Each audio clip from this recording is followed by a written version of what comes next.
খোকা ঘুমালো, পাড়া জোড়ালো, বর্গি এলো দেশে। বুলবুলিতে ধান খেয়েছে, খাজনা দেব কিসে? ধান ফুরোলো, পান ফুরোলো, খাজনার উপায় কি? আর কটা দিন সবুর করো, রসুন বুনেছি। আমাদের মা দিদিমারা ছোটবেলায় আমাদের ঘুম পাড়াতে একটি ছড়া গান গাইত। খোকা ঘুমালো, পাড়া জোড়ালো, বর্গি এলো দেশে। এই বর্গি বলতে কাদের বোঝানো হয়েছে?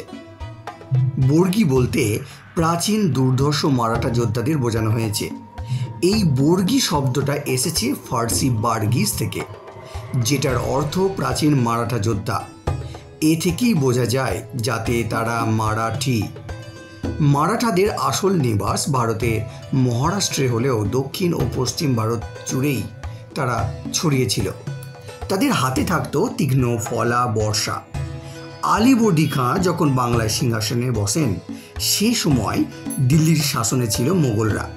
সে সময় এই মারাঠাদের যোদ্ধা হিসাবে নাম ডাক ছিল। পানিপথের তৃতীয় যুদ্ধ, সেখানে মোগলদের সঙ্গে মারাঠাদের ভয়ঙ্কর যুদ্ধ হয়েছিল। এই মারাঠাদের কিছু পথচ্যুত সেনাই এক সময় পরিচিত হয়ে যায় বর্গি নামে। ভারত জুড়েই তারা শুরু করে তাণ্ডব। মারাঠি ভাষায় বরকা মানে এই বরকাধারী সৈনিকরা বর্গি নামে পরিচিত। মারাঠা সাম্রাজ্যের বাইরের এলাকায় এরা লুটপাট চালিয়ে অর্থ সম্পদ অর্জন করত। বাংলায় আলীবর্দী খানের শাসনকালে মারাঠি বর্গি আক্রমণ হয়েছিল। এদের প্রতিরোধ করতে কলকাতার কাছে খাল খনন করা হয়, যা আজও মারাঠা খাল নামে পরিচিত। ওই সময় বাচ্চা ছেলে মেয়েদের ভয় দেখানোর ছড়া শোনানো শুরু হয়। ছেলে ঘুমোলো, পাড়া জোড়ালো, বর্গি এলো দেশে। বুলবুলিতে ধান খেয়েছে, খাজনা দেব কিসে?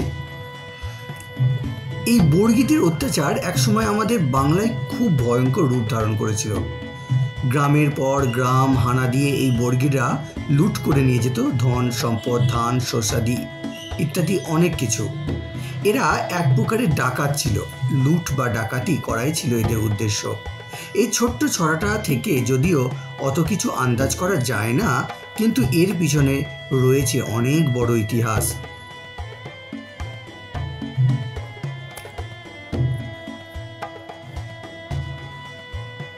কথাটি আমরা জানতে পারছি বুলবুলিতে ধান খেয়েছে।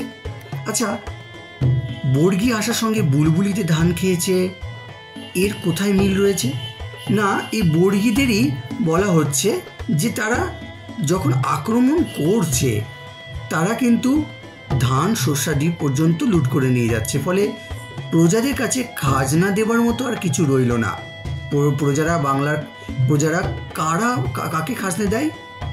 বাংলার প্রজারা কাদের খাজনা দেয়? না আলীবর্দী খাঁ, মুর্শিদ কুলি খাঁ এদেরকে।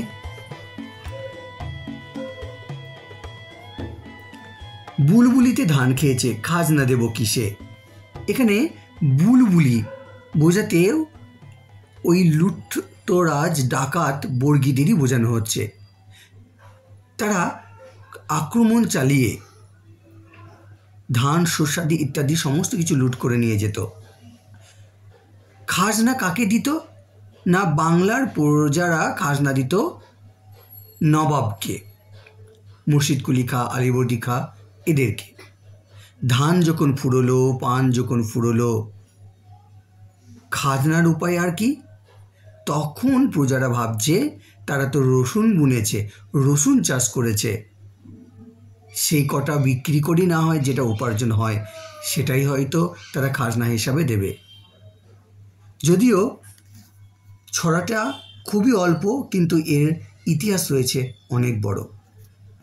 ধন্যবাদ।